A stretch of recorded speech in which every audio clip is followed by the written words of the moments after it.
Okay? Thank you. Now this is in the vicinity of Rachel's tomb.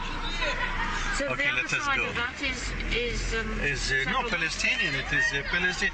Now I told you they say that they separate Palestinians from Palestinians, That's right. which is not true. You see, they separate also Palestinians from Palestinians. Yeah. Salaam alaikum. Oh, here it is. Look at the boys there. Look. But we don't really want to stop here for a long time because it might happen that the boys throw stones at the Israelis. It's a new Berlin Wall, but worse. It is worse. Yes. It is The worse. Berlin Wall was only about 8 feet high, 10 feet high. Ugh. Tell me anytime you want me to put the camera out of sight. Well, to appreciate the height of the wall, one must stand near it and then take photos. Otherwise, you wouldn't appreciate it at all. Yes. Now, this is a roadblock that the Israelis, they have just closed down the main street connecting Jerusalem to Hebron via Bethlehem. I'm standing on a pile of concrete debris, and these lorries are having to transfer their loads via pipe to the other side of the roadblock. Now, this doesn't seem to have very much to do with security. It just looks like economic sabotage. Meanwhile, just above our head, that's a settler's road, and traffic can pass freely on that. So I certainly would like to explain what the point of all this is, other than just to destroy the Palestinian economy. I'd be waiting for an explanation.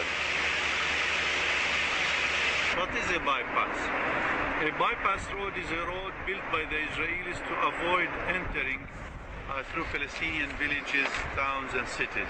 So they have built these roads on Palestinian lands. Yes. And they have never asked the Palestinians if they agree to such roads or that they might be compensated for, you see. Now this is part of what we call the fence. It is not a concrete wall, as you can see. All this land that you have seen beyond the fence is Palestinian land, confiscated land, and people this year couldn't reach their olive groves to harvest the olives.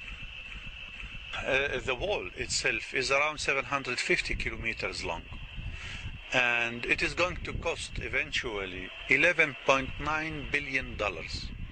So if you divide 11.9 by 750, you'll get how much does each kilometer costs, you see. This wall has encircled many Palestinian villages, you see. So these two villages with the name of Nu'man and El-Khas are now beyond the fence or beyond the wall. You know, they have handed them papers telling them that you are living illegally in your house. Some of them have been living here for hundreds of years, and with this small sheet of paper now they are living illegally in their own house. The Israelis call Har Huma. What is the aim and purpose of building this settlement? Is to build a touristic village, and by that diverting tourism from Bethlehem into this settlement. Bethlehem will die for sure, or according to Oslo agreement, Israel should first of all freeze building or continue building settlements, and secondly, Israel should also not build new settlements. Yes. Now, as you can see, the building is still going on, meaning that Israel is not abiding by any kind of agreement. Now they tell us, Palestinians, don't use violence, negotiate. Now we've been negotiating since 1995. And what the Israelis have been doing, building more and more colonies, killing more and more Palestinians, confiscating more and more land. So what do you want us to negotiate? And finally, we were shown just a few of the government buildings destroyed during the last Israeli incursion. Next day was International Day of Protest against the wall, we decided we should do something, and when we couldn't find another demo to join, we organised our own. For quite a while we chanted at the main checkpoint. Palestinians in the endless traffic queues gave us secret signs of approval, and tourists took our photographs. Maybe they'll learn something. And strangely, and that's the immunity you generally have as internationals, we got away with it for quite a while. And although the soldiers didn't seem too unfriendly this time, you should know that at some demonstrations in Palestine, the soldiers will regularly use tear gas, sound grenades, and then fire rubber-coated steel bullets on peaceful demonstrators. We felt we may have used up all our good luck for today and opted for a dignified departure, with more chanting, of course. 5, 6, 7, 8, no more killing, no more hate! 1, 2, 3. After the demo, we walked back along what was the main road into Bethlehem, except you can't, because the way is blocked by a massive, noisy building site. In an act of supreme geographical arrogance, the Israeli wall plunges deep into the town at this point, to form a protective corridor or tunnel so that worshippers can reach Rachel's tomb, which is sacred to the Israelis but rather inconveniently located inside the city of Bethlehem itself, destroying and blighting a further swathe of Palestinian land and property in its path. It's hard to describe the true awfulness of what is going on here. It's like a scene from some sci-fi war movie. Star Wars, Saving Private Ryan, and the bombing of Dresden, all in one. Bulldozers and diggers roar and churn stuff around. Vast concrete blocks and wall sections arranged like children's Lego bricks. Barbed wire and netting-covered buildings commandeered by the military, and Robocop-style soldiers guarding piles of rubble. In the midst of all this mayhem, we find an elderly Palestinian couple who have been held up by the soldiers on their way home. The soldiers won't let them pass.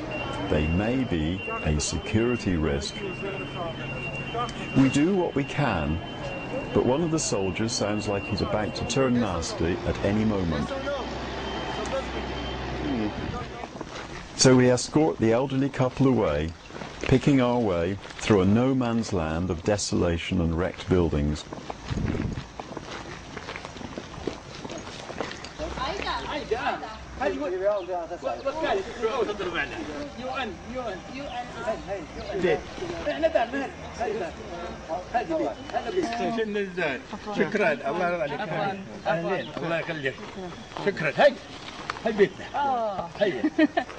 We hope that, at least in one small way, we've been of some use today.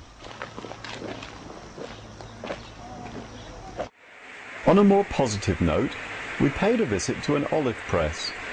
Local farmers were congregating and queuing up to have their olives pressed into oil.